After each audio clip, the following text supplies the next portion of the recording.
Good defensive possession from Jarrett. Good help.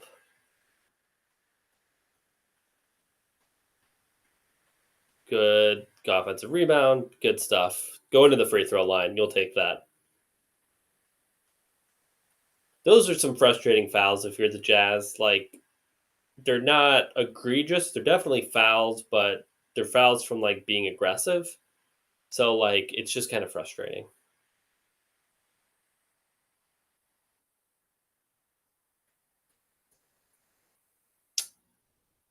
Not a good free throw shooting day. Whoever the person in the chat, is it Dr. Manhattan who's always like, lock him in the gym, make him shoot free throws? I may be coming around to your side.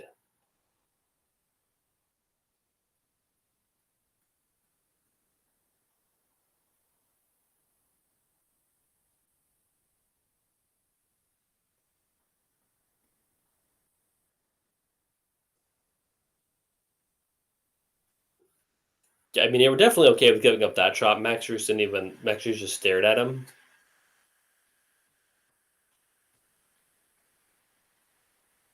The Cavs just need something to get the juice going a little bit.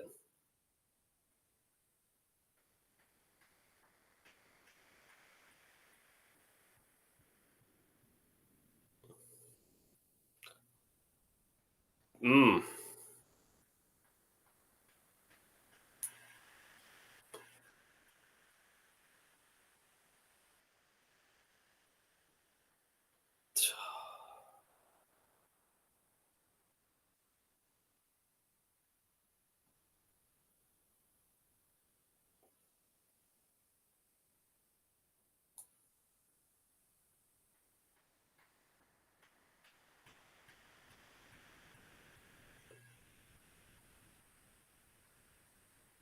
Is it a dogfight? Like the Cavs, they're not really playing like really hard defense. They're just missing a bunch of shots, honestly. Like, I don't know. Just weird. Jeez. Listen, the only person more mad with the result right now than us is Danny Ainge.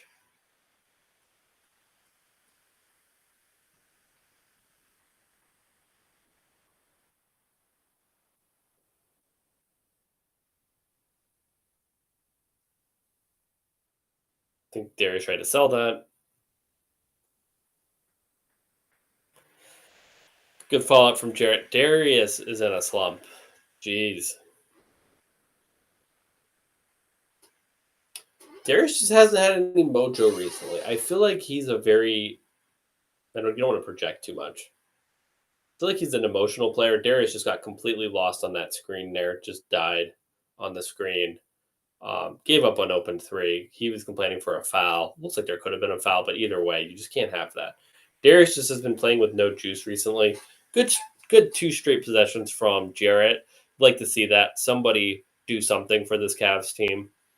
Um, for all the Isaac Okoro defenders, I wouldn't say that his minutes have been phenomenal, but it is what it is.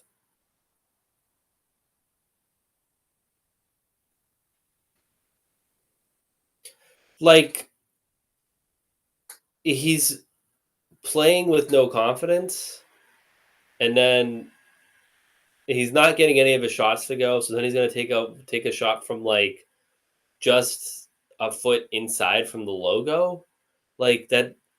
Like you want him to play with confidence, and like usually it's a sign that good things are going to come with when you're like playing with confidence. You know what I mean? But you can't like manufacture confidence. Like it felt like he was trying to talk himself into it. Like, oh yeah, I'm really good. I can make this shot, and it just didn't seem like he believed that, and the results kind of showed.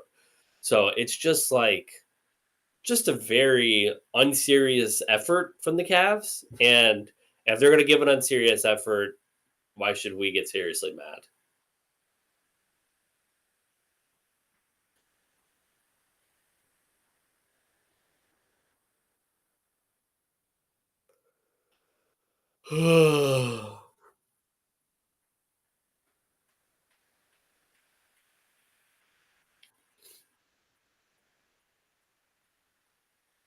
Oh no. We're paying attention. Oh, that's that's C, right?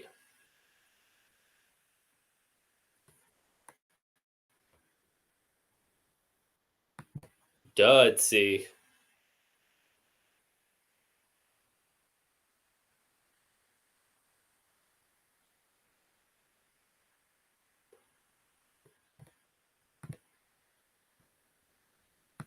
Yeah, I mean they're missing a lot of threes, and I feel like the threes give them a lot of energy.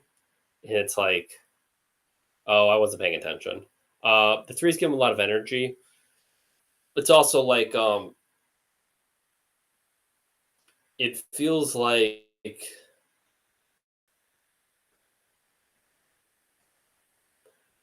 the offensive process just isn't good.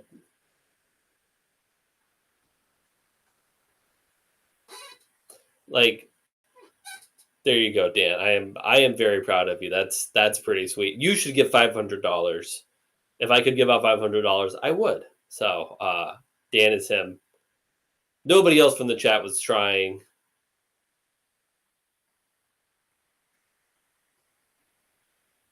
Has anybody here tried snowboarding? I tried to snowboard once. Um, it was literally the most horrible experience of my life. Snowboarding is hard. Skiing is not that hard and fun. Snowboarding is like the hardest thing in the world and the most frustrating thing in the world and just not fun.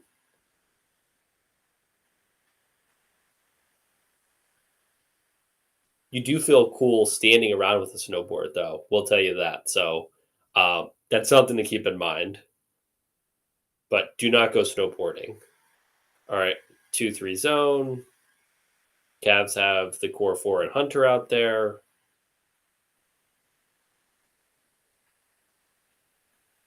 Good job of attacking that zone there. Filipowski kind of walled off Evan from the 2-3 zone. So really good offensive process from the Jazz. The Cavs just aren't awake enough to like really. All right, interesting. We like that. But yeah, good offensive process from the Jazz to kind of attack that zone. They're back in man. Donovan loses his guy. Fortunately, the Jazz suck.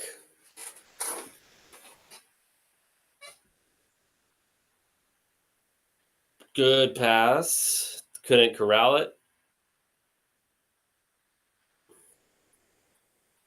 I like. Listen, good result. Good extra pass, but if the Cavs were playing good Cavs basketball, Hunter's taking that three before anything can happen, and Donovan is certainly taking that three. So, um,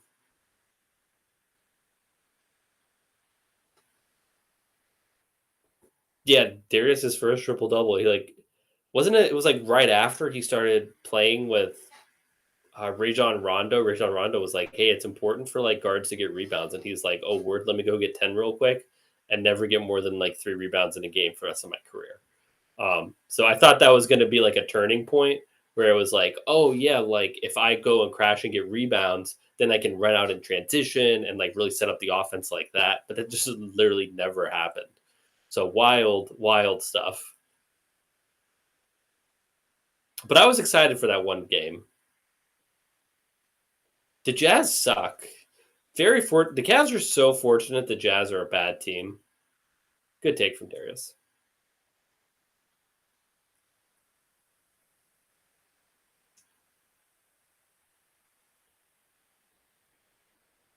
We got Mike doing the grades. If Tony was doing the grades, he might give everybody an A if they win by 2 points. So that's not happening. I'm not even sure. Listen, that's good for you, Dan. I'm not sure how Mike's grading system works. We'll find out.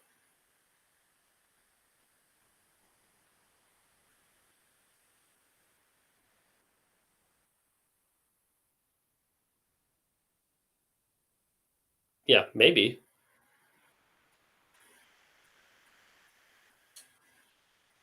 not only are the Jazz not that good, the Jazz are horrendous. With this lineup with the Jazz is horrendous. I thought he made that.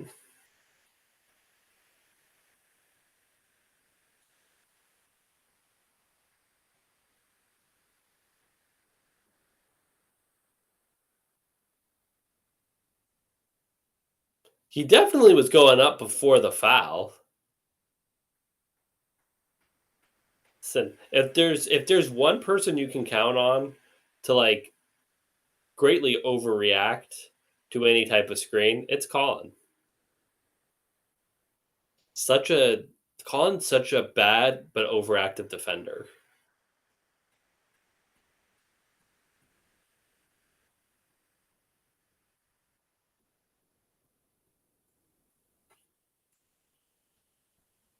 Yeah, it was definitely a shooting foul.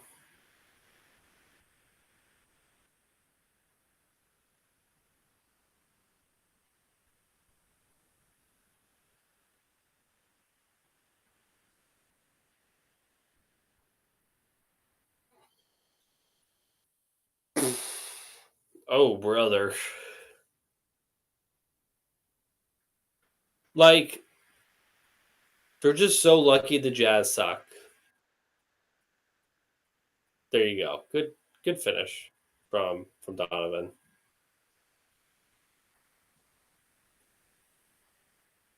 I mean, they were lucky to get the ball there. Good good energy from Donovan. One thing I will say is that Donovan's energy has been really good, and like I think that's his like most underrated skill that he has for the Cavs. Is just his like his energy is so high, especially on a team that I think like naturally Darius, Jarrett, and Evan can sometimes kind of be like low energy guys. So I feel like Donovan's so important to that dynamic. So good to see him having a game like this, even though he can't get an outside shot to fall. Hunter getting bodied for another rebound, but he did smack the crap out of that ball, so that's pretty sweet.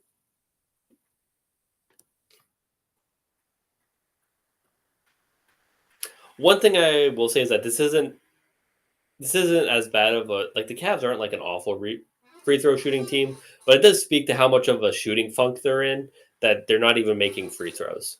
So that's kind of what I feel like that signals.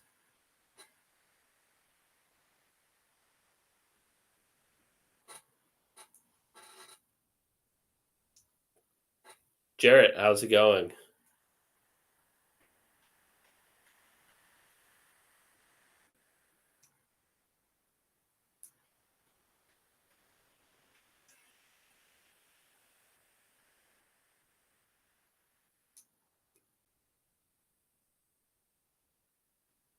Jarrett, I have phenomenal news for you. The Cleveland Cavaliers are winning by 6. I don't know what you're talking about. Listen, do not let the March Cavs ruin your mood. I would say you can let the like end of April, beginning of May Cavs, the April, May, and June Cavs can ruin your mood. Cannot let the March Cavs do that. Bought a Mobley jersey, nice. That was a nice play. Yeah, could have been a really nice thing. Shout out to Shane.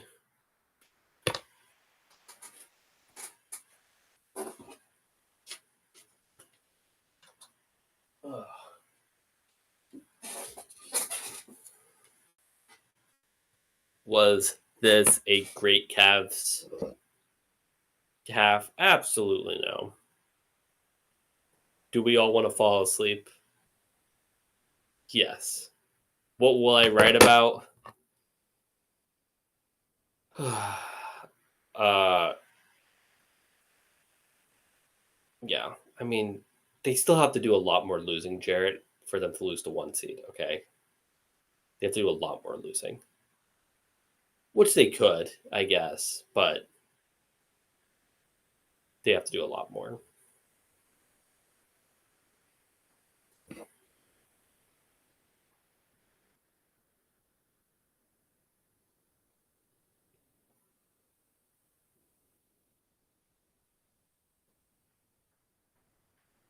Like they're still 5 games up. So even if they doubled their losing streak and it went to 8, the smallest like advantage they could still have would be 1. Like it's not. There's just not much time left. They're not going to lose the 1 seed. Um, so, and that's kind of the that's kind of the thing.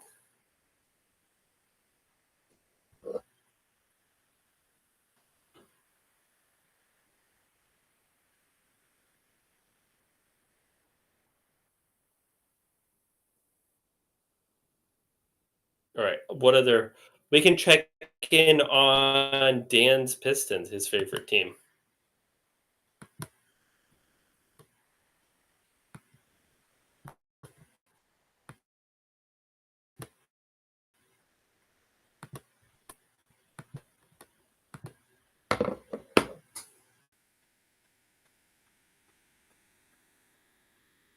Yeah, Garland's been bad, man. Hate that both teams are wearing their like non-white jerseys. Absolutely hate that. I mean, the Cavs don't have energy. They have no attention to detail, and they're missing all their shots. Like, if they're going to miss all their shots in the playoffs, then that's then it is what it is. Um, but I think they're gonna there's nothing that they're doing that I think is like concerning long term. But yeah, I mean they're missing shots and they have no energy. I don't know how that's just not going to change on this road trip. So it will change later, probably in April, but this road trip, we're just going to have to deal with it. Would like to see them hit some shots, though. Yeah, yeah. CJ can hit a shot. We should have traded for him.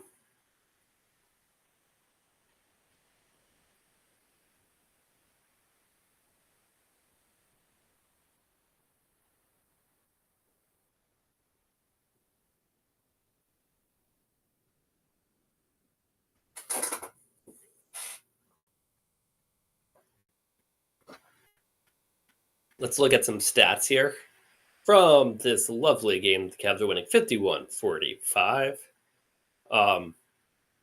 Donovan Mitchell leads both teams with 13 points, 1 rebound, 3 assists on 5 of 10 shooting, 0 of 3 from 3. Behind him, Evan Mobley, 8 points, 7 rebounds, 0 assists, 1 block on 3 of 6 shooting, 0 of 3 from 3. Behind that, you got Jarrett Allen with 7 points, 5 rebounds, 2 assists, 1 steal, 1 block on 3 of 4 shooting. And then we have Darius Garland, 6 points, 5 rebounds, only 1 assist. 1 steal on 2 of 10 shooting, 0 of 5 from 3. Don't like that.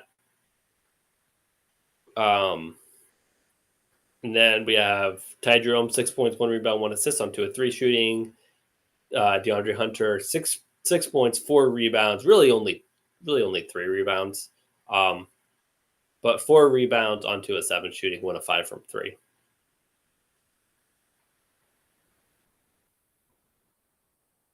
The Jazz have 2 players with 10 points. Cal Filipowski, 10 points, 8 rebounds on 4 of 8 shooting. Colin Sexton, 10 points, 1 assist, 1 steal on 4 of 7 shooting. It's wild how much that Colin has literally been the same player his whole career. Like an active but poor defender, doesn't pass the ball at all, sometimes gets steals, but will give you some efficient baskets. So 10 points on 7 shots. Like just the quintessential Colin Sexton game. Listen, this Pistons game is tied because March basketball is insane. Like that's just part of it. Like honestly, all you want is you want the Cavs to get on. Winning breeds more winning. You want the Cavs to get a win here. I wanted to get a win by a bunch, but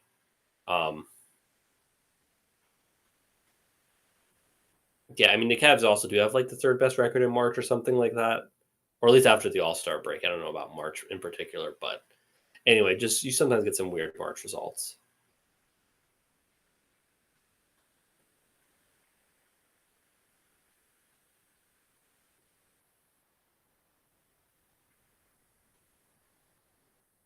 Not even LeBron could escape March. Yeah. Um, I mean, total rebounds is a kind of pointless stat because the team that, I mean, it's not a pointless stat, but it's not like total rebounds isn't about rebounding. It's about how many shots you make.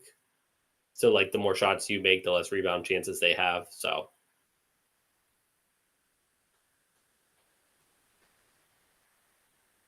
listen, Jarrett, we will stay asleep as long as we want to stay asleep. Okay. Yeah, I mean, we've just seen like I've never seen the Cavs play good March basketball. Even good teams, they haven't played good March basketball. March has weird results. The Cavs have an absolutely awful schedule. The Cavs are missing shots. The Cavs aren't trying, and it's like I don't think they're going to go into the playoffs and just not try. Yeah, they sucked when LeBron was here. Like they always have been bad on this road trip because they have this road trip every single year because of the MAC tournament and the NCAA tournament, and it's always been bad. So it's fine. Like, I mean, March is typically a weird time. March is the Dion Waiters, you know, scored X amount of points in X games, like that made people really believe. We've seen Colin Sexton have like marches that made people really believe in who he was just because you just get weird results.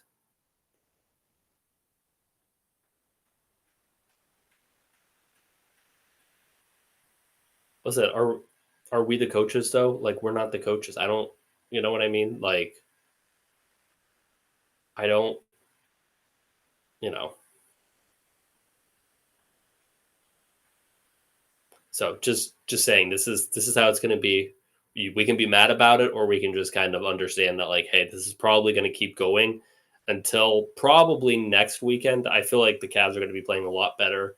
You know, when they're back at home, they've had some days off. You know, when they play the Clippers, I think when they play the Knicks, was that next Tuesday? Not in like 10 days. I think they're going to be fine.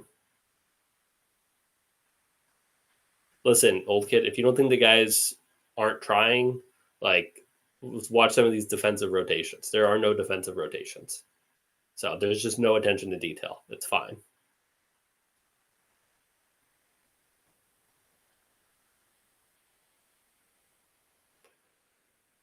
They would have to literally lose like 9 of their last like 15 games or something like that. Like that's not going to happen.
I don't think anyone's saying it's good basketball. I just think we're just saying that it's not unexpected or like So, no one's saying, yeah, the Cavs are playing great. They're certainly not playing great.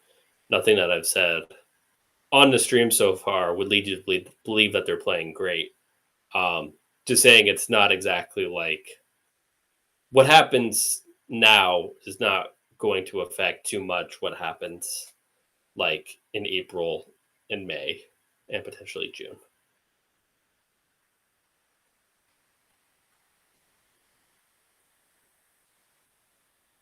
Yeah, I mean there's 12 games left. The Cavs have a five like game lead. If they went 7-5, the the Celtics would have to be perfect down the stretch to tie them. So like that's not going to happen.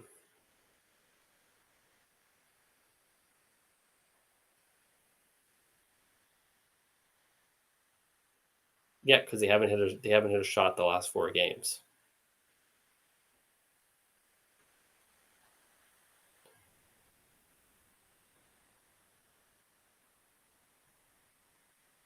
Ooh, not a lot of didn't quite stop the ball, um, but nice dunk.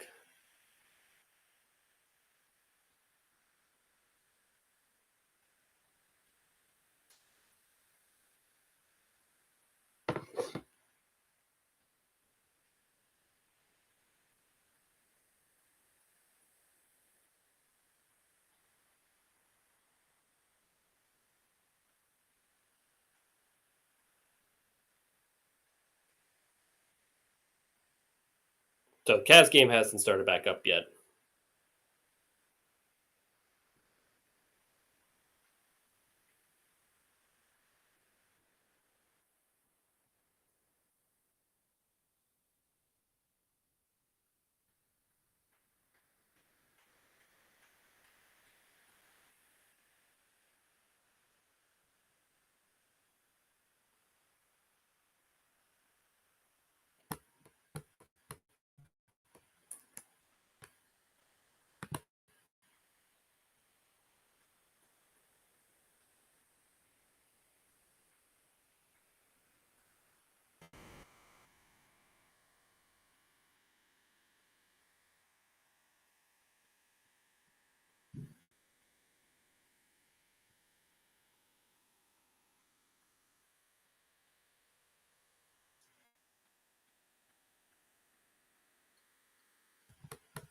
So before the losing streak, the 12 games after the All-Star break, but before the losing streak, the Cavs were shooting 37.5% from three, um, which is only eighth in the league, but 37.5% is pretty freaking good. So do want to say that the shooting is mostly more of a relevant thing. I mean, more of a recent thing as opposed to a. So, for example, they're shooting 37.5% from three since then. And then if you just filter down to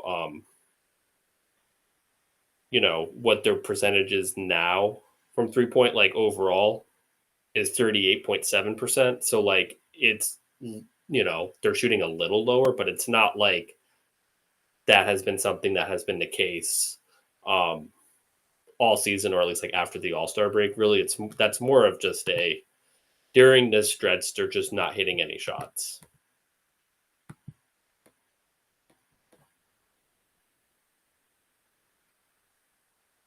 The Cavs game is back. They've been back for 8 seconds.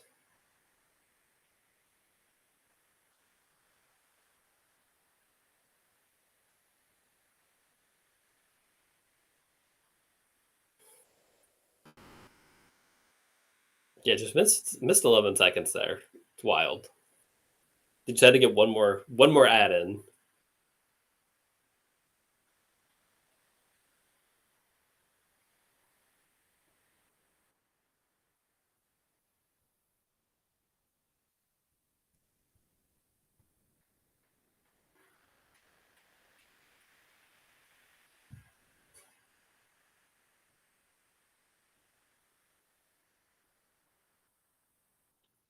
I don't like how like the Cavs just switch without any like resistance.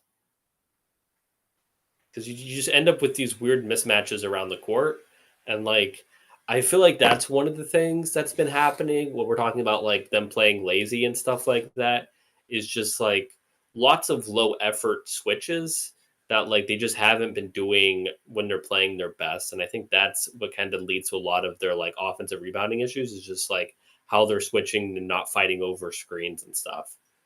Um, not a lot of effort getting up to the corner there.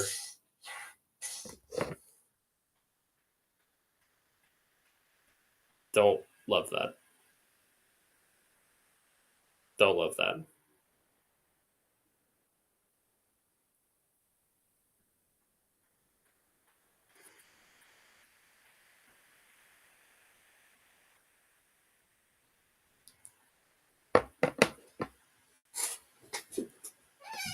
Yeah, it's just like these like little like token screens are just switching. So it's like you just don't need to like they're like just switching them because it's less effort to just switch a screen than it is to like do anything else. But it just gets like the floor is just all messed up. Like who they're guarding and stuff. It's just weird. I don't know why they're like doing it because they haven't done it previously.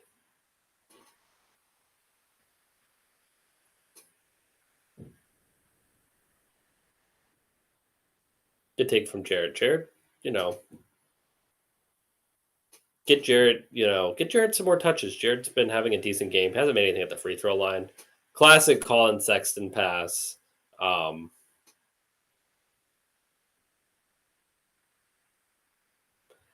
I think the Cavs have been switching all year. Ooh, they've been switching a lot more than like last year, for example. But now they're like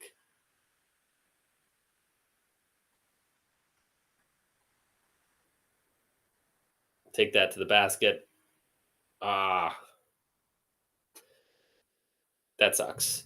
So yeah, I mean they've been switching all year, but like now they're just like switching forcing the defense to without forcing the offensive player to even make like real contact with them. So um so yeah.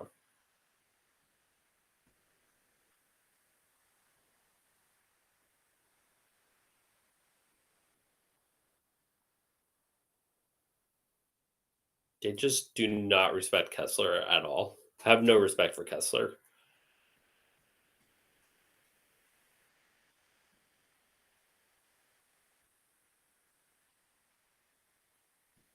He just Donovan just knows that Colin is going to just do reckless stuff if you put a screen around him. Like he's just constantly kind of unnecessarily trying to go over. Um so it's just like when people would say Colin's a bad defender, this is what we mean. Just like really dumb stuff that he's in year like is he in year six? Is he in year seven? He's in year 6 or 7. Like we shouldn't be doing this anymore, man. Like just some really bad stuff.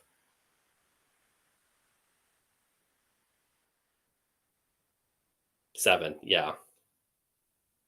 So just bad stuff from Colin.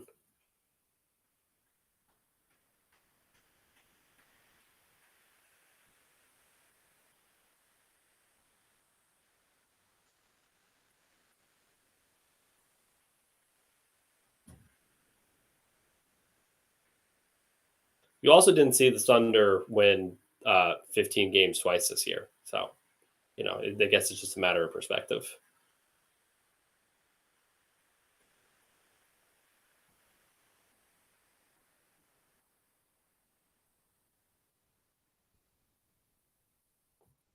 Good pass. And one. There you go. There you go, Evan. There you go. You have a nice 13-point lead. Please keep your foot on the gas here at Cavs and make this a, you know, uncompetitive game down the stretch. Good pass there from Donovan.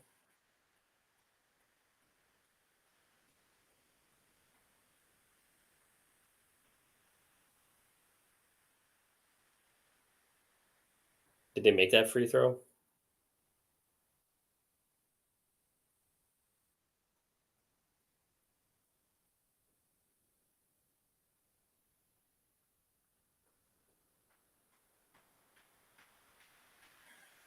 There you go. We're um approaching Cavaliers territory. Nice little 8-0 run.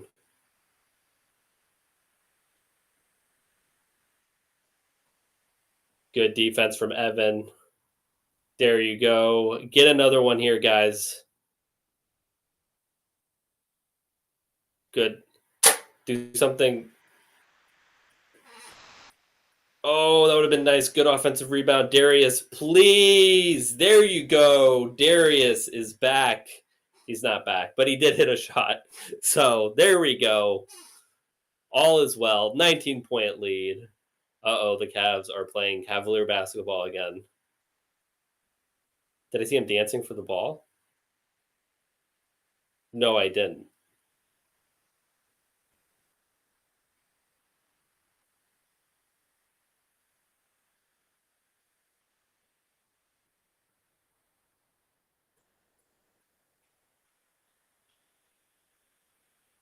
I want to. So he was calling for the ball by dancing, because I have a theory that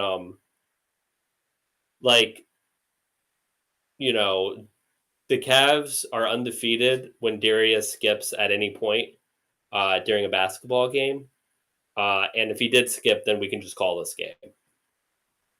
Yeah, yeah. So I call it a little skip, but I didn't see this, but I would categorize a little jig in there as a skip replacement. So yeah.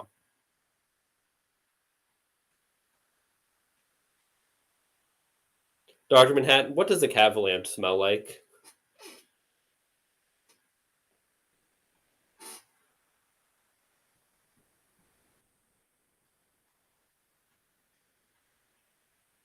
A metallic smell. Okay. Well, that's Demo. Still waiting for Dr. Manhattan. Okay.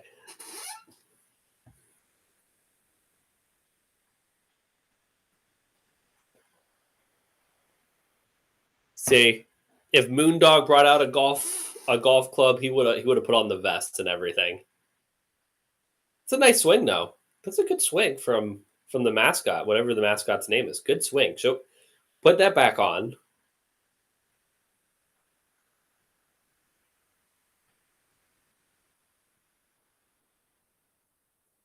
Rubble? No, it looks like it's bare.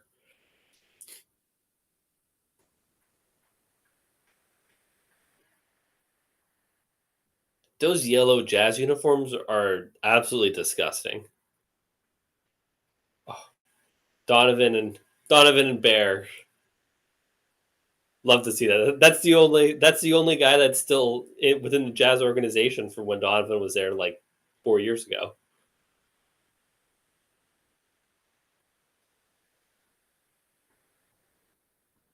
But yeah, what was the incident? I remember there being an incident.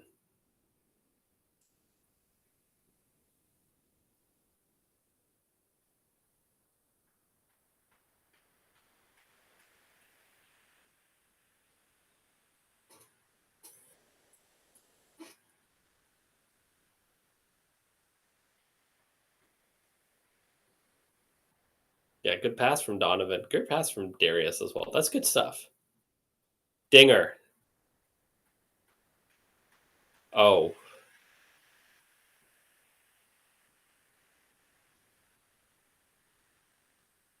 I could see that.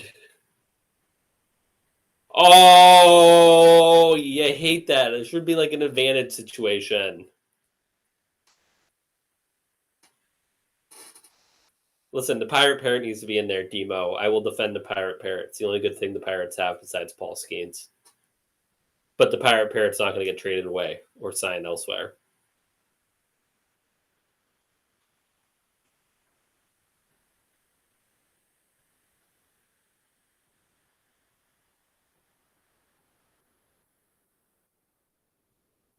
Offensive rebound.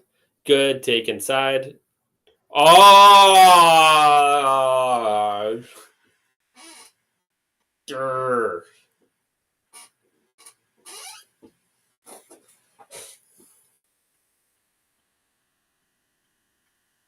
Donovan was traveling to France with those steps.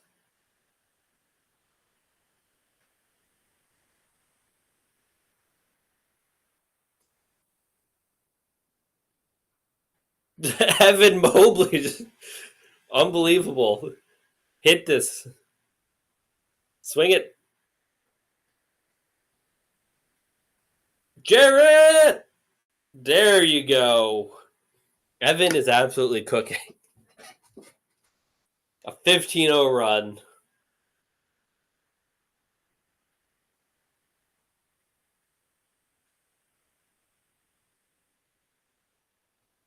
Oh, he tried to do. I like it. He thought that LeBron James was still on the Cavaliers, but he isn't. Oh, Colin said, I don't want to get my shot packed for like the 5th time. Oh, shh. What? Come on. Evan just said, not today, sir. Get that week's. Literally, never seen a weaker take. So, there, get that weak stuff out of here. That was well deserved.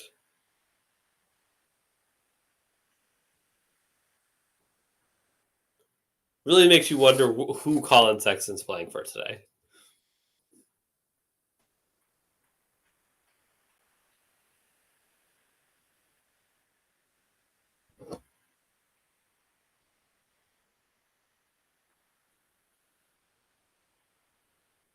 Jeez.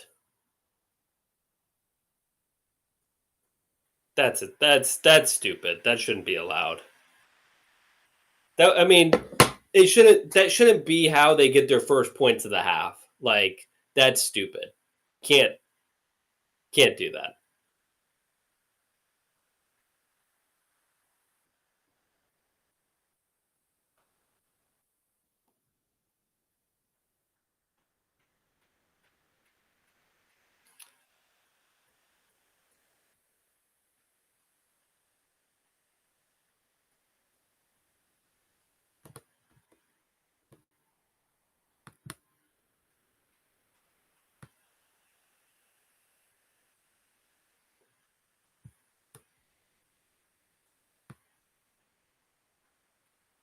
Did Jarrett bounce after the Cavs started winning? That's concerning.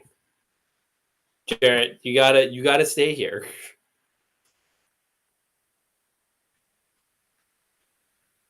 Yeah, first game back home is this.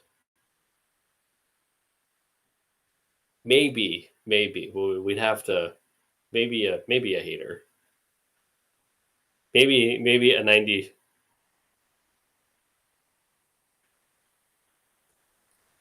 There you go, Darius.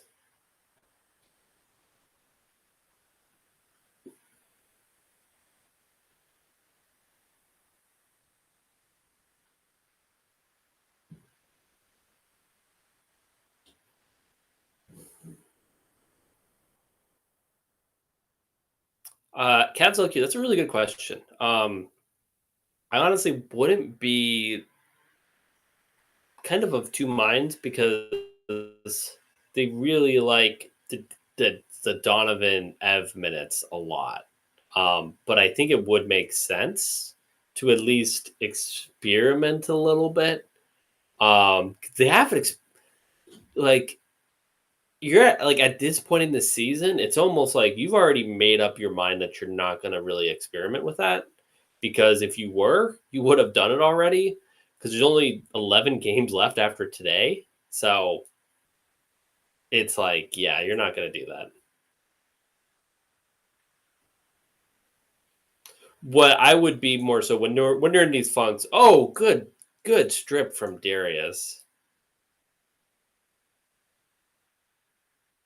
Tony, there's at least 16 more games left, potentially like 17 or 18 if the yeah, see I was counting after that, but yeah, Demo can do quick math, so 27 more games. There you go. And one. Tony, why aren't you writing your takeaways? Are your takeaways done yet? Get your takeaways done so we can get the podcast done. We can get it all out of the way, so I can continue my Andor rewatch. And 550 words. That's good. How many of those words were on Colin Sexton? That should be a takeaway that Colin Sexton still plays for the Cavs. 23-4 run. They could be a Cavalanche. Have you tweeted anything about the Cavalanche, Tony, from the Fear the Sword account?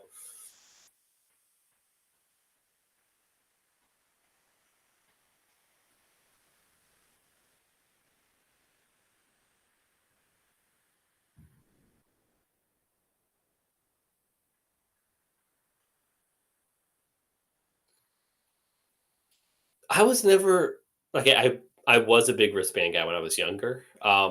Wristbands are weird. I can't believe they caught on like they did. Or like not caught on, but like they were a thing that everybody had. Um, I'm kind of surprised by how many people use shooting sleeves. Because they don't really have like too much of a purpose. So it's crazy just how many people have shooting sleeves. But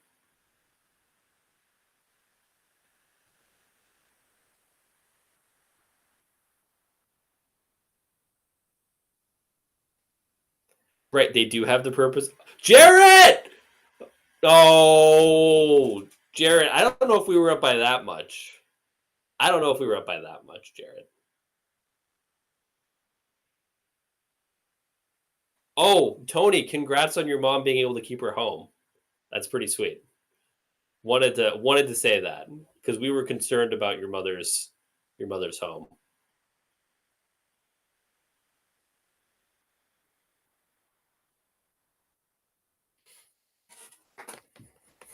Yeah, because I mean it's a 15-point spread, so it could do that.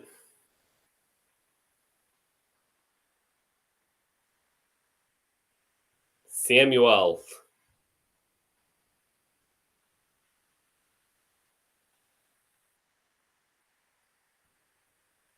Sammy with the strip. Oh, there you go. Darius finally found a running mate for his alley. Donovan is hyped on the sidelines. The Cleveland Cavaliers are doing Cleveland Cavaliers things on my TV screen, well, my computer screen, but playing real basketball. Real basketball is back. DeAndre Hunter got a rebound, guys. That's how back the Cavs are. DeAndre Hunter's getting rebounds. Oh, Jarrett, put him in a blender. 27-point game. The Utah Jazz have scored 9 points in the third quarter, by the way.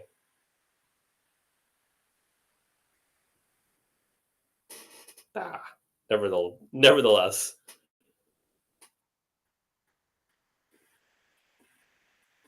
Listen, we gotta ask Jarrett. Whenever Jarrett come. Next time we see Jarrett, we are gonna have to ask Jarrett why he's only here for the bad times.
But yeah, good stuff from the Cavs.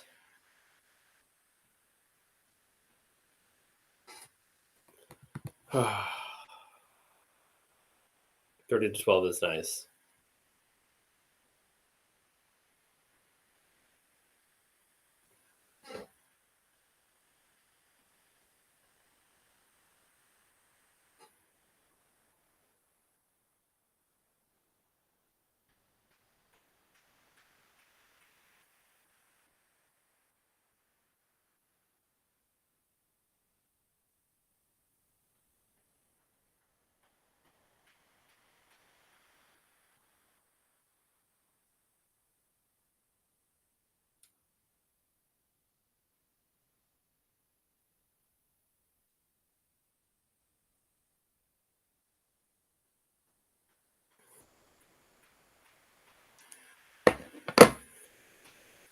Just hate that Reflog is just stealing Tony's so back department.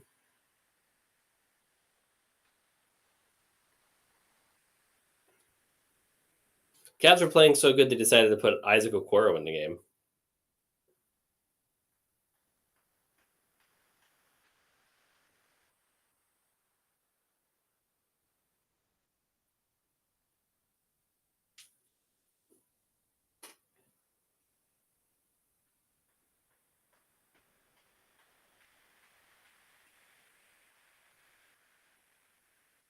Yeah, but Dan, isn't Tony Cleveland Twitter royalty?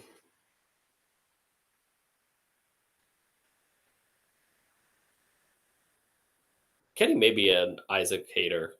I mean, maybe Kenny is an Isaac truther. Maybe we need to frame it like that.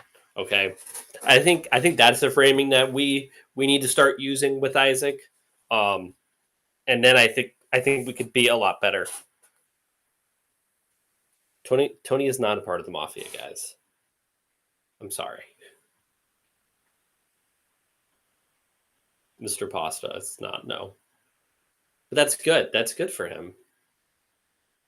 I mean, people in the mafia don't have time to blog.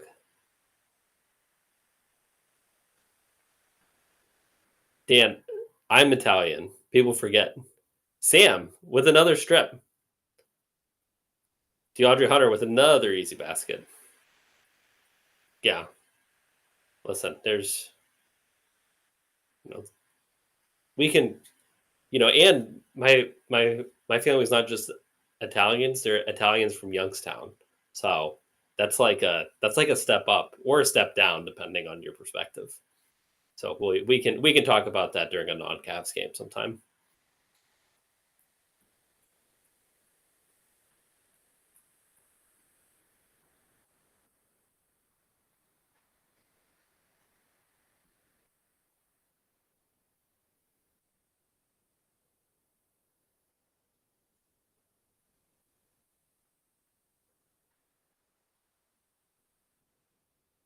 Oh, Sam,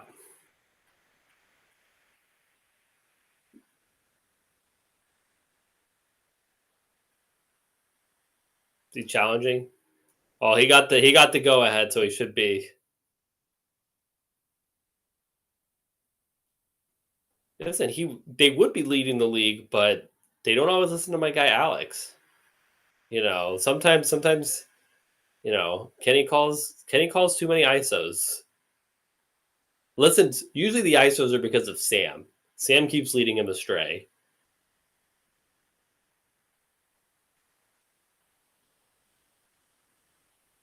This is a really good defensive game from Sam.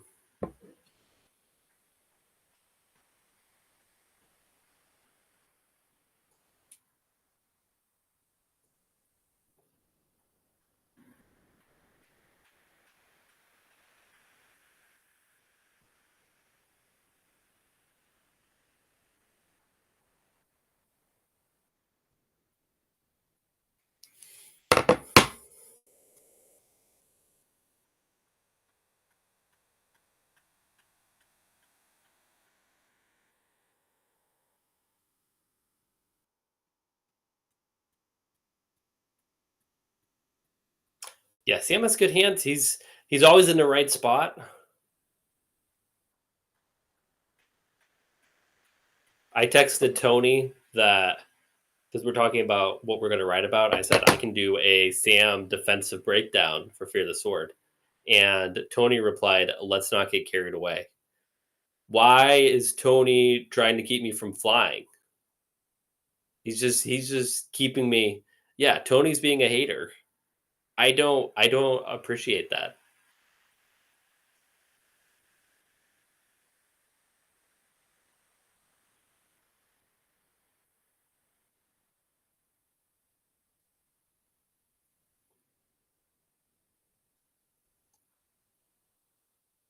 That's pretty sick. The Cavs not only did they lose their challenge, they said, "You know what? We're just gonna give you we're gonna give the other team free throws as well." So tough, bad stuff, bad stuff. Alex, if I was doing the grades, giving Alex an F for his replay review there.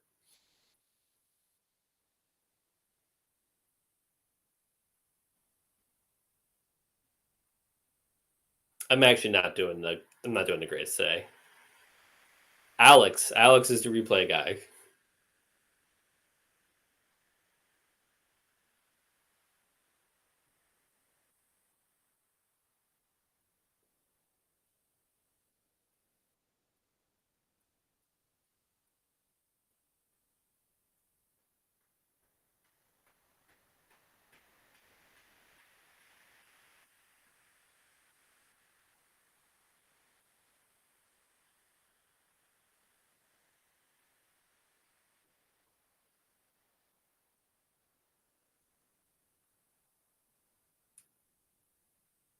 When did the proximate foul thing start?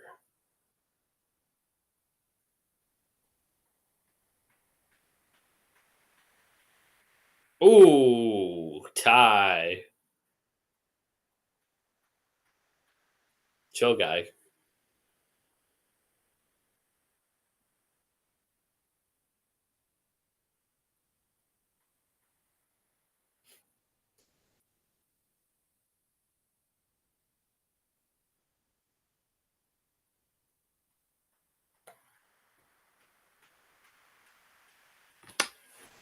Oh.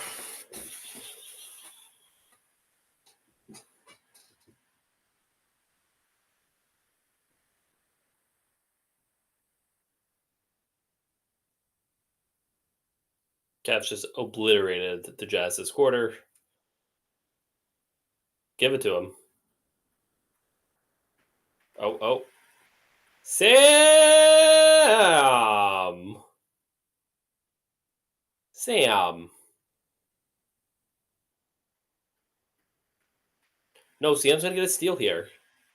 Almost got a steal.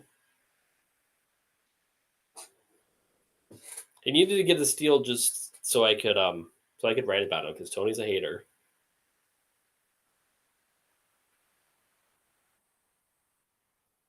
It is only the end of the third quarter.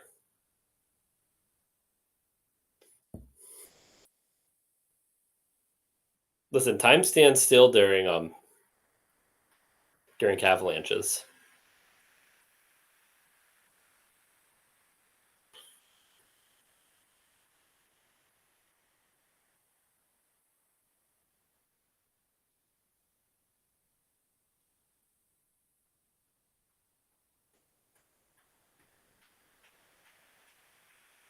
That was online.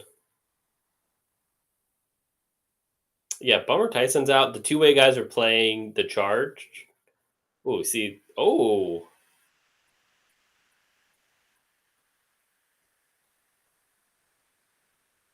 Guys just vibing.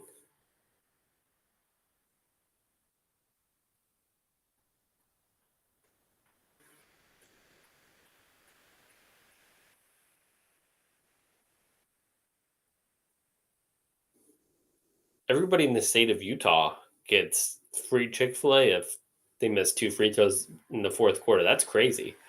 You know how big the state of Utah is? I actually don't, but that's that's a pretty good deal.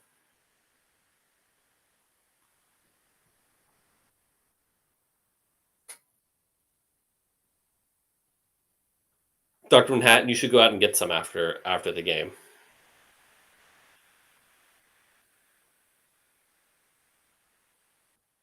Hate that for you.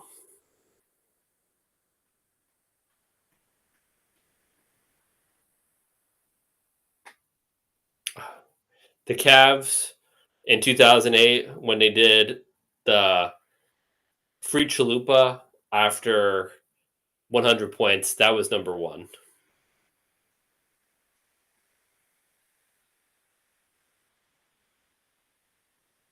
Yes, Dr. Manhattan. That was the joke. Yeah, that would be a good article, like a good like SB Nation article.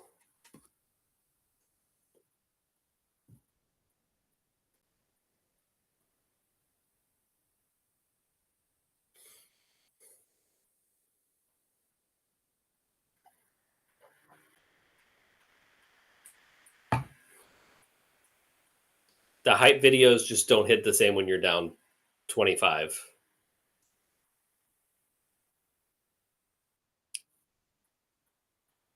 See, that's a good deal too.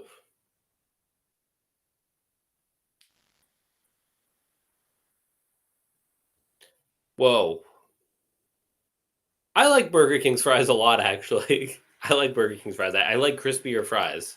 So I'm a Burger King fries appreciator. I mean, Chick-fil-A fries are better, but you know, yeah. So this is the problem with Burger King is that your Burger Kings vary a lot. Like, yeah, the Burger Kings vary a lot, but in like quality. I used to really like Burger King. They have a they have the Impossible Whoppers. They're pretty good, because my wife's vegetarian, so that's good stuff.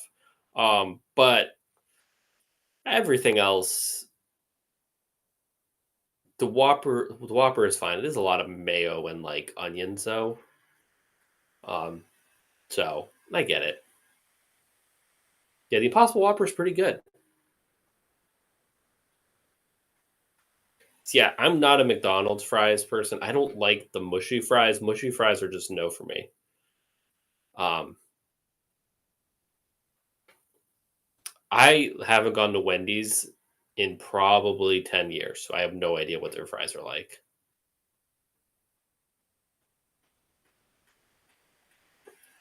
Yeah, I've had a lot of meatless substitutions.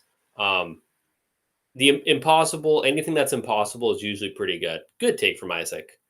Um, so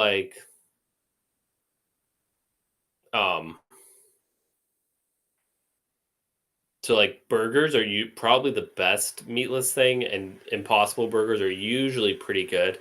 The thing that's like different is like the very outer crust is just has like a little bit different texture. So I feel like the first bite into it, you kind of like taste it a little more, but like the actual burger itself is, I think it's like pretty good. So I think you're getting like 96, maybe like 95% of like a regular burger, just a little 5% different. Um, all the other meatless like meat substitutes are like chicken is very hit and miss. Plant like just veggie patties that aren't impossible stuff is like just not good. So, um, and hot dogs are surprisingly really bad. There you go, Ty. Ty is back. One more meatless thing. Sausages are pretty good. Um, so as far as like veggie options go, sausages are pretty decent. I don't understand why veggie.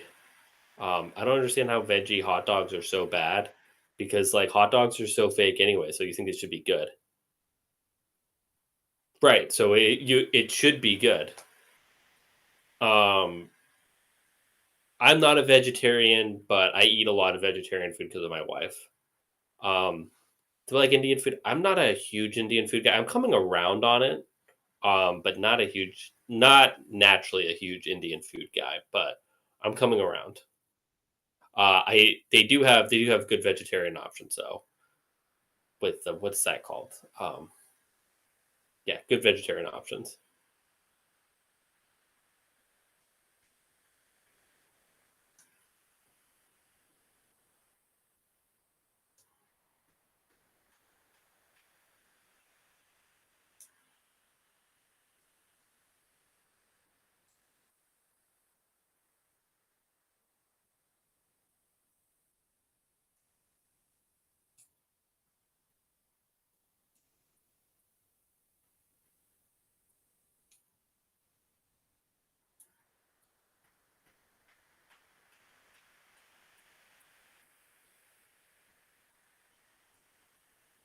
Jordan Clarkson,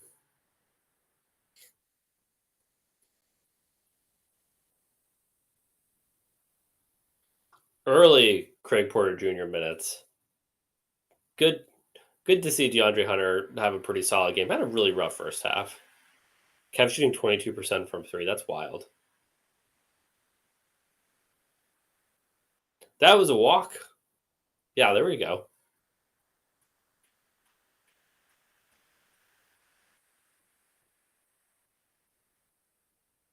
One thing that's good, not a chicken substitute, but kind of like a chicken substitute, fried. If you put fried cauliflower and stuff that's like breaded, it can give you like some of the things that you like about chicken, without actually tasting like chicken. So that's pretty good. Um,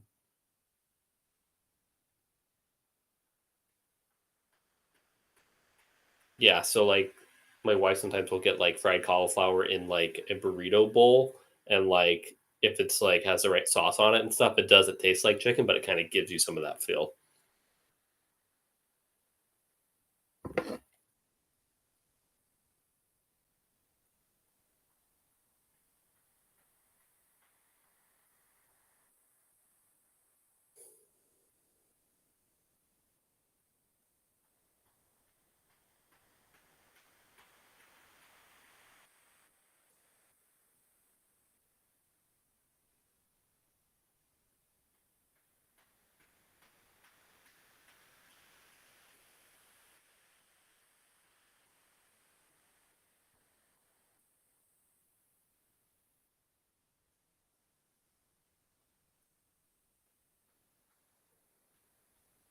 I didn't see it, so it didn't happen.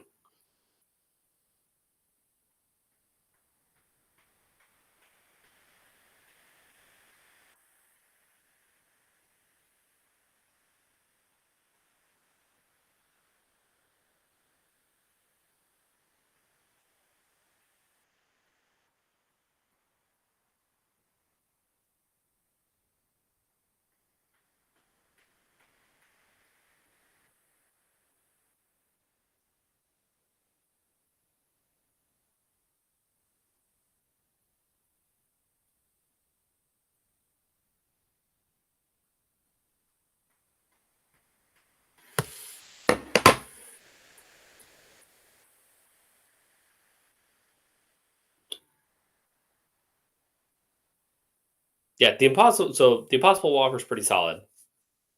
So one thing I like about Impossible burgers and stuff is like my stomach feels so much better afterwards as opposed to like eating an actual burger. So that's good. Any chance the Celtics?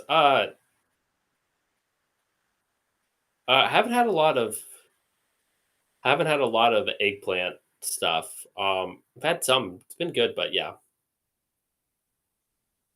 Yeah, so anytime you can like replace that with like just a veggie burger, it's nice. Oh, there you go. Okay, I like this. He said cash money, lining it up. Oh, he pulled it. That's not a good putter, so that's understandable. $1,000 putt. Don't pull it. Don't pull it. Oh, that's in. Walk that in. Boom. Gotta walk that in. A $2,500 putt? All right. You know. Oh, no. He just pulled it just slightly. Maybe he took a little bad bounce over one of those things. A $5,000 putt?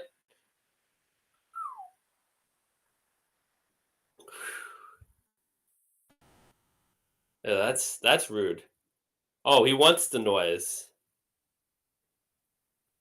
No! No, we have to see this. No! No, we can't do that. What is this? Nobody wants to see Sam Merrill highlights from high school. That's the last thing we want to see right now. We want to see that guy putt.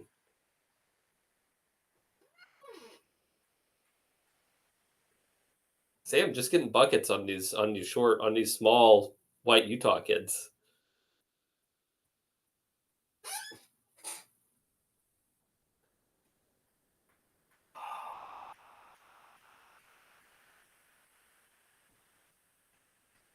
Dang.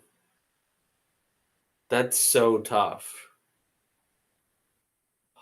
He wanted it. I think he was going to make it too. Listen, Aura, we love Sam. We just what we really love though is we love these like games for money. That's what we actually love.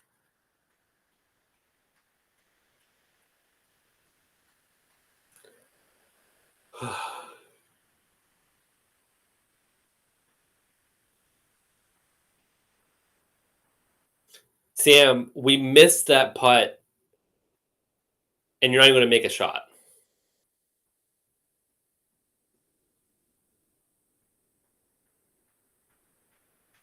It was really early to like put in the subs, honestly. 20 points. There's a lot of time left.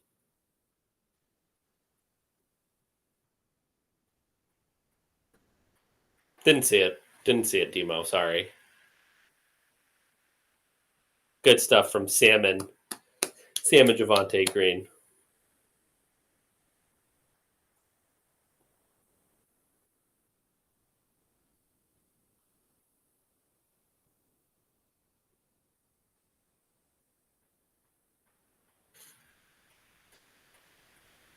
Oh, Sam just taking it from Demo's guy.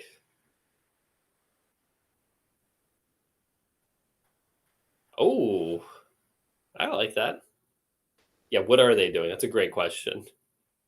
Dean gave him a little, little high post Kobe mid range jumper there. I don't think I've seen Dean take that before.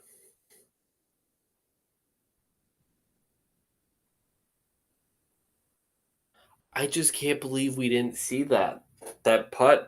That's gonna ruin my day. I'm sure he did do it all the time at K State. We just don't see it in the NBA very often.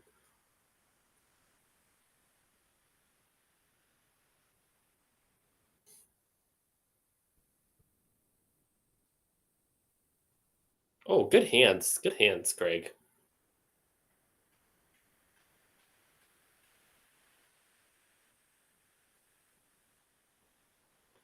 Dan, I'm sure he has. Just saying, we don't really see it too often. Okay.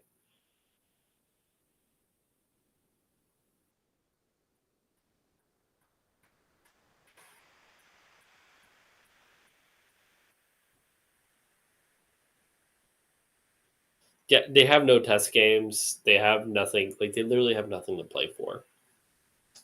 Like they asked Kenny about does like home court in a possible finals series against OKC mean anything, and he was like, absolutely not. So they don't really care about that. I think they're only thing they're cared about is like Boston. So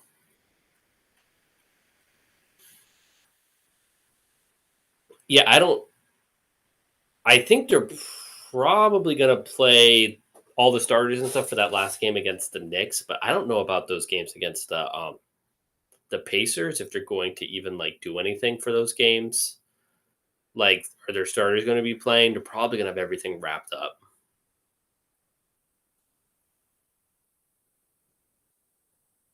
Oh, Javante Green. It won!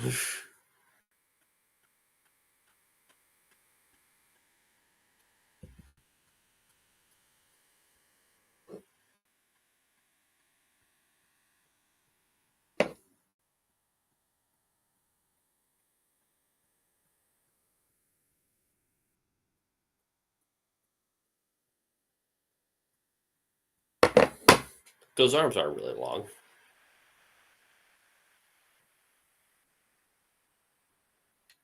Guys, stick around. After the buzzer, me and Tony will be doing a quick 10 to 15-minute recap of tonight's game.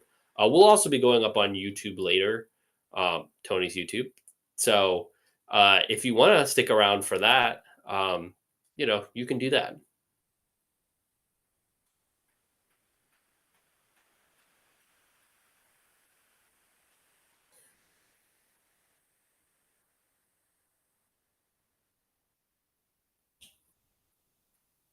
Dunk it, Sam.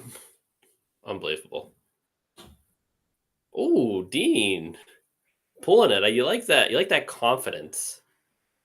One thing, I really like the way that this unit has played.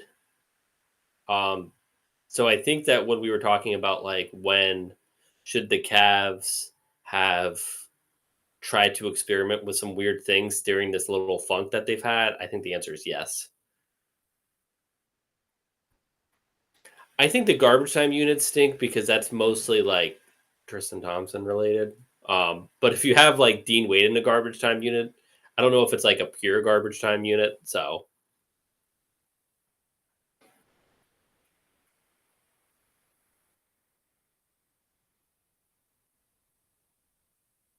like see, here's Tristan now. So we'll see how this goes.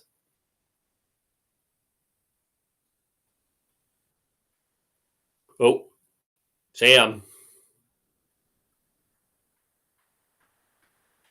The Portland game will be interesting. Portland, I think, is a kind of a tough matchup for the Cavs, but it would be pretty sick if they got if they beat Portland. I think that'd be a really good sign.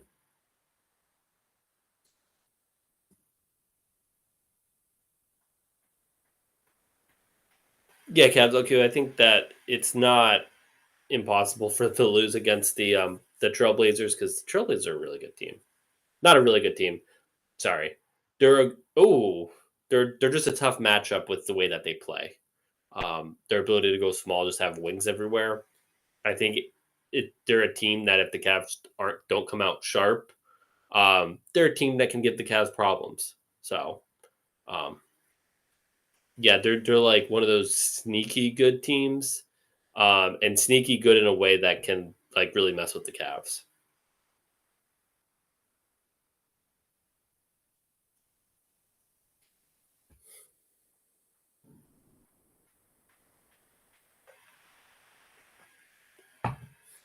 Yeah, like if you're like really locked in and stuff, the Trailblazers aren't like a good team. But you know, if you don't, if you come out like you did against the Jazz in the first half, you will be losing to Portland by double digits.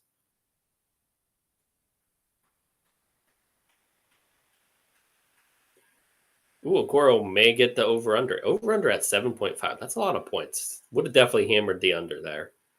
Good thing hopefully nobody hammered the first off, uh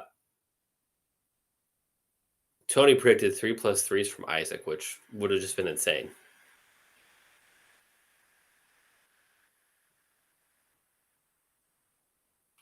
Honestly, just playing basketball. Good pass from Sam. Um, my problem with Isaac is that he doesn't do basketball things on offense. He will not dribble the ball more than once. Doesn't really like act as a playmaker. He just doesn't like do basketball things. He kind of just stands in a corner a lot. So like hitting shots helps, but it's more so that good pass from Craig, good finish from Tristan. The Cavs have won by, what was that, 4.5? Tristan Thompson minutes, Dan.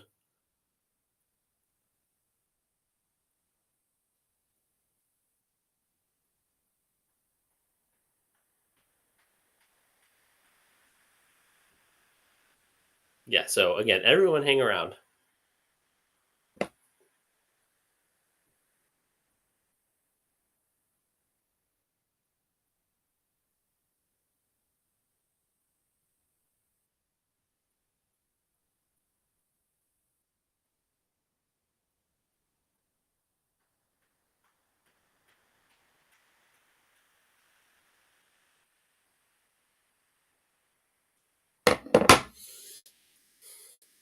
A 32-point win. This ended up being a nice get right game.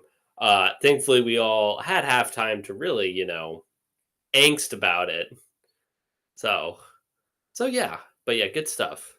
Good stuff from our Cleveland Cavaliers. Um, that that run in the third quarter, you didn't really need a whole lot from the Cavs. Just needed about 5-6 minutes of locking in, and they did that. Oh yeah, it's not over yet. Where will Derpy come in and say free fries? We haven't seen him today.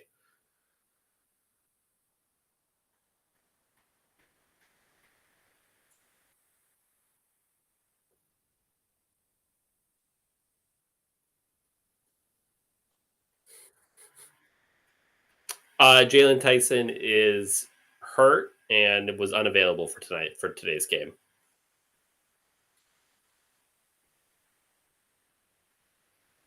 It's always disappointing to have a player of the game than like a 20-point loss. I do like the moving Kyle Filipowski thing. It's like that the NBC Sunday Night Football thing with his little graphic there. Can't believe we didn't figure out how that putt thing ended. Yes, Kyle Filipowski is. Everybody get loud for a T-shirt. We're only down 30. Yes, he is a rookie.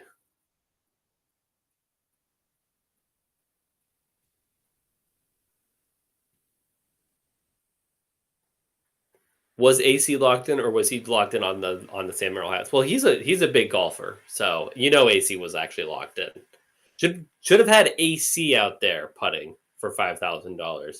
Now that is something that we should be doing at Cavs games every game.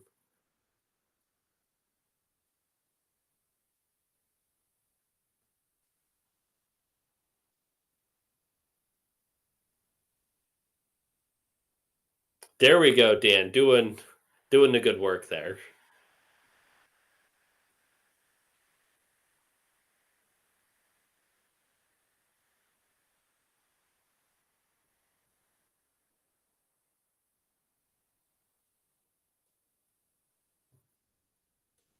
Yes, Dr. Manhattan, we did see that was these people. We got to put a stop to them as a society.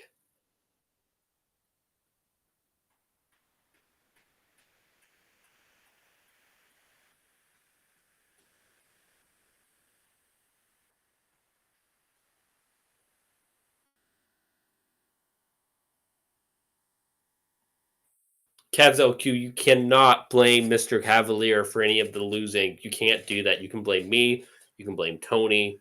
You can blame anybody on the Fear the Sword staff. Can't blame AC. Yeah, can't do that. You can blame Brad. Maybe blame Brad. Brad not being here. Sammy. Oh, just can't get it to fall.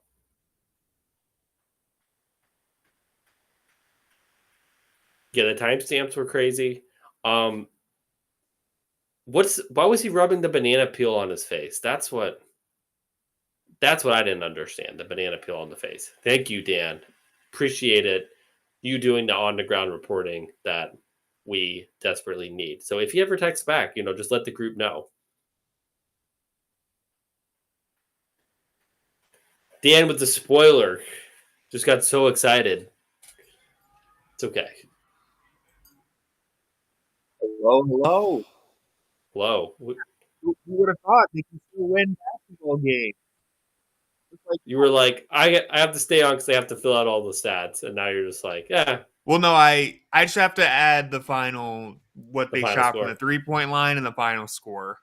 Okay. They ended up turning it around. This was their worst 3-point shooting game of the season, all the way up to the last 2 minutes. They had a couple threes, and it changed it. And then Sam missed a couple threes too. Oh, maybe brought it back down. Let's see. Well, they're not going to shoot anymore, so let me update this. They finished. Oh, yeah. You never know. Jarrett had a 3-point attempt. I'm just going to post the story and then tweet it out, and then we'll start the pod. So they finished 11 of 48 from deep. That is not the worst of the season, I don't think. But 11 would ahead. be the most Magic have hit in a game this season. It would feel like it for sure. 22.9% they shot. That is their. That actually is the worst of the season. Yeah, that is their worst. Yeah, no, it was 24% something, and then they must have missed a couple right at the end there. So yeah, 22.9% is their worst of the season. We're gonna start this post game pod in a second, guys. I'm just getting the story up. I think their other worst was in the Nets win from the beginning of the year. It was either it was the most recent win over the Nets. It was the most recent. They also had a very March 11th, Cleveland versus Brooklyn. They also shot really poorly in February against Brooklyn. That was one of their worst games. Can't score against the Nets, I guess. Cam Johnson. Can't score against the Nets. Cam Johnson. Future Cavalier Cam Johnson. Yeah, people are still holding on to the hope. All right, that's me. No, Dr. Manhattan, I think, said it yesterday in the chat too. Future Cavalier. Oh yeah, because I haven't still holding on. Listen, you've indoctrinated them. Yeah, anytime Cam Johnson does anything, we say Future Cavalier Cam Johnson. It's true. Okay, publishing the story, and then I'm going to tweet it out. Great to see you. We will see you later, Demo. Oh, Demo's heading out. Thanks for being here, Demo. Dylan's heading in. No, he says, gonna take Demo's place. Let's go. Thank you. Good to have depth in the playback chat. Yeah, Darius Garland checks out. Ty Jerome checks in. More people are in the chat now than at any other point, so it doesn't make me feel good. People are just here for Tony. Right. That's not true. I just tweeted it out that we're doing the post game pod. That's why people started doing it. Do we need to? What do we need to do with the regular stream? I'll share my screen in a second, and then we'll officially start. I'm just just tweeted that out, and then I'm gonna retweet my own tweet to bring in more people. I'm retweeting from the Fear of the Sword account, and then we'll get started, guys. Give me one more second here. Nothing quite like getting on the Fear of the Sword account and retweeting your own tweet. Boosting yourself, makes you feel good. I do it a lot. It's the best. I mean, why wouldn't you do it? I do it too. Okay, I just retweeted it. I'm going to share my screen of the box scores, then we can all be on the same page here. Let's see. Cavs clinched the top 2 seed. Oh, well, we essentially clinched the 1 seed. I've been saying this for a while. We're going to be the number 1 seed. Well, screen share. We certainly didn't actually clinch the 1 seed, but no, mathematically we didn't. But as far as the vibes are concerned, I think if it was if the Cavs went 7-5, the Celtics would have to go undefeated the rest of the way to tie it or something like that. It's something pretty stupid. Don't quote me. It's pretty crazy. All right, give me 1 second here, and then I'll be ready. Just gonna adjust this one time. Wall. Yeah, we got the wall. All right. There you go, Cavs LQ. You had a lot more enthusiasm. Yeah, I wasn't even here that long, and you got the wall. Yeah, I know. It's great. You ready? You're just doing a speed run of all the the Tony playback moments. We're playing the Apollo needs to run in. Well, I got 2 black labs with me today. I got my mom's dog too. Apollo's sleeping in the other room. But Cavs LQ just gave us the countdown. 3, 2, 1, action. The Cleveland Cavaliers. It turns out they can still win basketball games. We thought that they had lost their mojo. I'm going to be honest with you. They didn't have any mojo for the entire first half, really. They shot horribly. I think it was, 3 for 16 or something awful.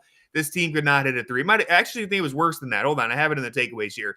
They were 3 of 25 from the three-point line to start this game. They end up still with the worst three-point shooting night of the season, but they did almost quadruple that number in the second half. They hit 11 threes overall, so 8 in the second half.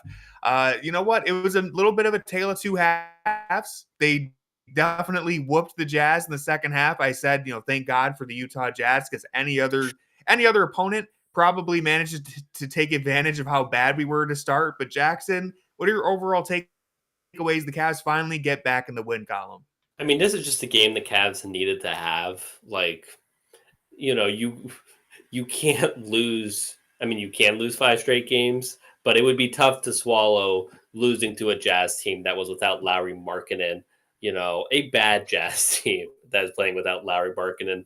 So they did what they needed to do. The first half was ugly, but they really, they did what they've really done all year. These little Cavaliers, these little runs that they go on can really just, take a game from like a 6-7 point game to like a 25-point game. And that's what happened here. And that's what the Cavs have done a great job of all year. And it's good to see them kind of like return to that formula, even though, the first 24 minutes were not the Cavs' best basketball. 23 points in the second quarter. The shots weren't falling, but they were able to, stay in it and then really pull it out at the end not at the end, but in the third quarter when they did start to get things going. Yeah, and what's crazy about that is, like I said, they shot 3 of 25 from 3. They played really well. I want to talk about their process in a second, because I actually thought the process was mostly okay, but they shot so horribly, and they were up by 6 at halftime. They were winning this game by 6 with how badly they were shooting, because the Utah Jazz were also shooting pretty bad. Both teams managed to find a little bit of a rhythm in the second half. The thing is, the Cavs, they went full Cavalanche in the second half. Maybe a mini Cavalanche, but really you saw the defense came alive, and that started energizing the offense. And there was this synergy between the offense and the defense that it feels like we haven't seen in so long. They were playing with enthusiasm. I heard you mentioning on the playback stream, Darius Garland, he's skipping around, he's hopping, he's doing the DG hop. He's, like when Darius Garland skips, the Cavs have never lost a game. When Donovan is taking smart shots and not pressing the issue, he didn't even really have it going today. 0 of 5 from the 3-point line, but he shot 5 of 8 from inside the 2-point line. I thought his process was much better today, even though he only had 16 points and 4 assists. This was a much more methodical approach for Mitchell. I think that Donovan has been getting way too much hate. I agree. And I wrote about his game against the last team they played, not the Kings, the Suns. His game against the Suns, and I thought that most of his shots were actually pretty good shots. He missed the rim on 4 layup attempts, which is just like, what are we doing? So I thought that the shots he was taking were good, just he wasn't making any of them. Today, I thought that he was the only one who really had energy in the first half. He had 13 in the first half, 13 right. To 16.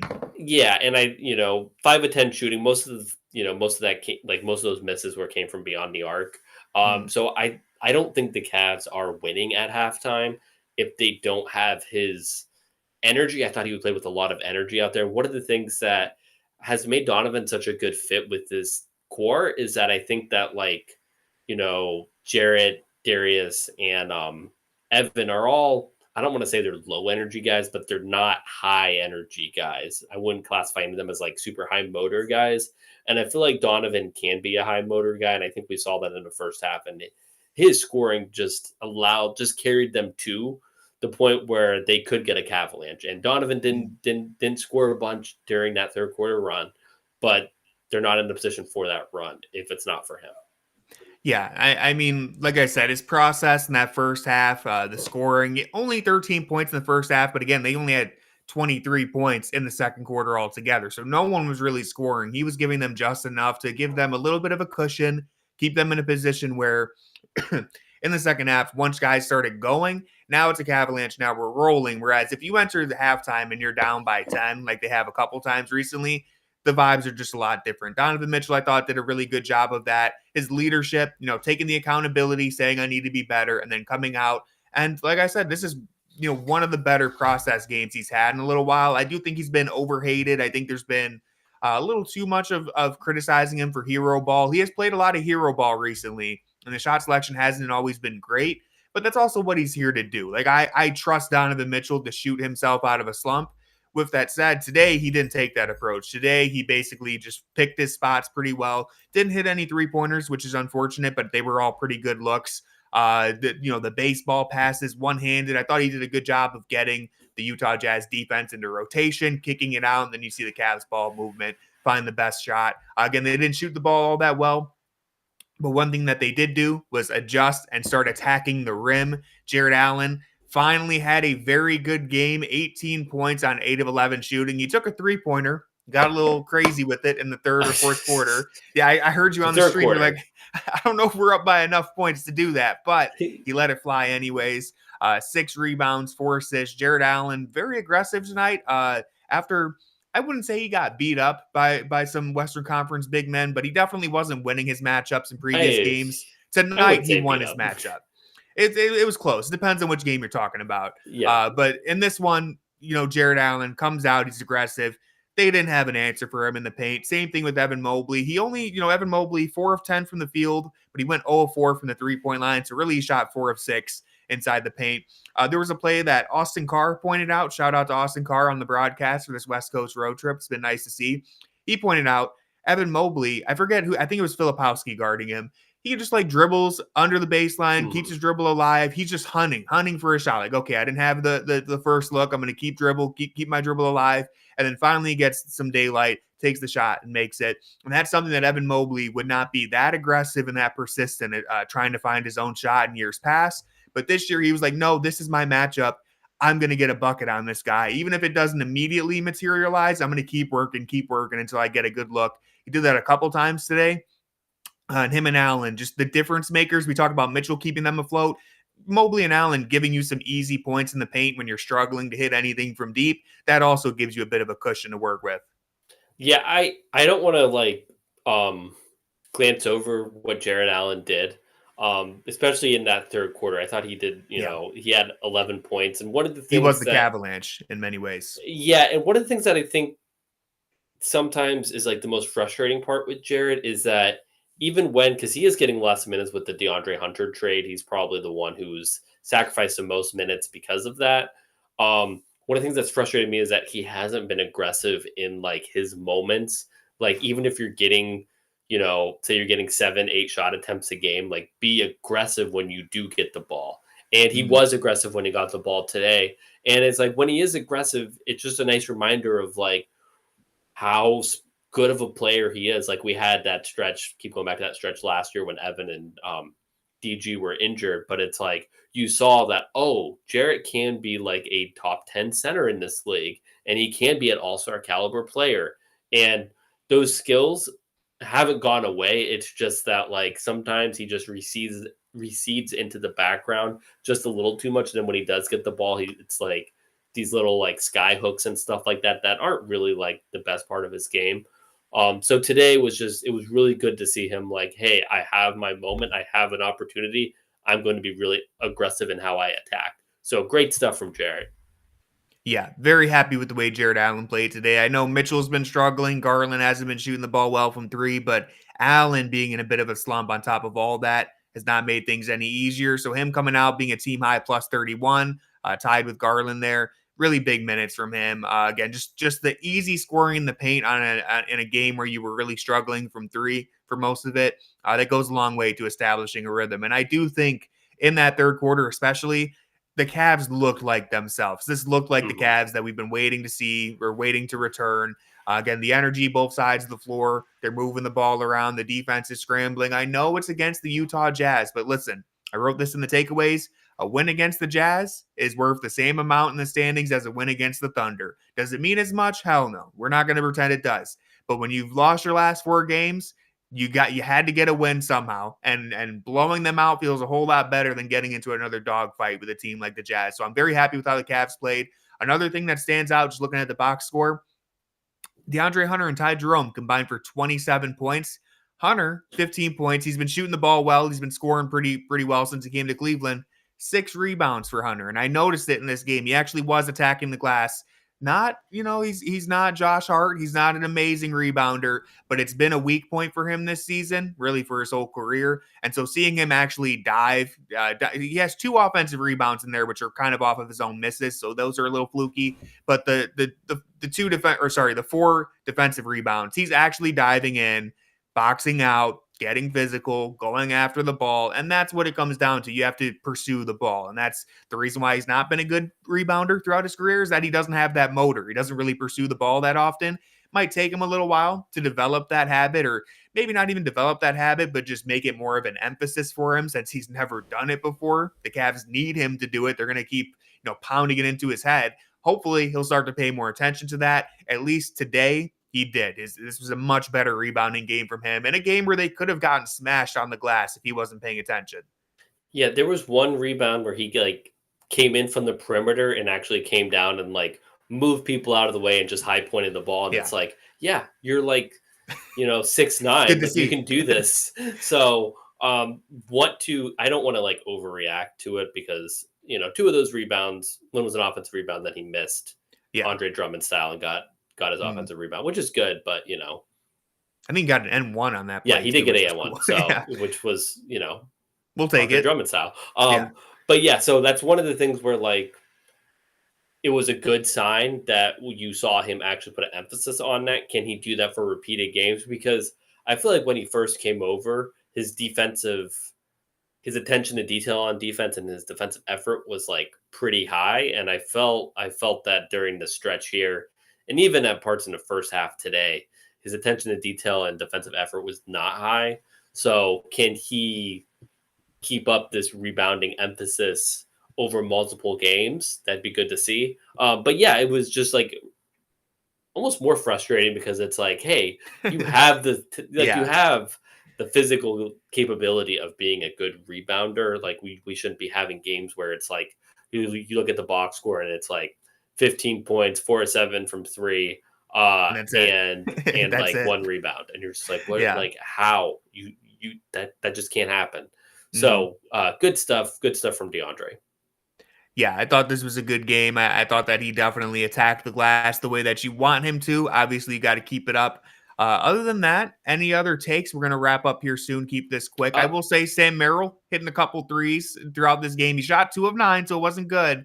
But when he finally started hitting them, it feels so good when you see Sam Merrill catch a little bit of a rhythm, because he can heat up in a hurry. The 5 rebounds today, I think he had 7 the previous game. Sam has gotten a lot of hate, so I want to defend him a little bit, and I know you'll defend him too. Man is playing so hard on defense. He's racking up steals. He only had one today, but he had 4. How does he only have 1 steal? He's knocked 8 of them. He knocked 8 of them away today. This is outrageous. The NBA is out to get Sam. You would think at a home game in Utah, going home, they would cook the books a little bit for him, but apparently not. So this is something that it could be a conspiracy going all the way up to Adam Silver.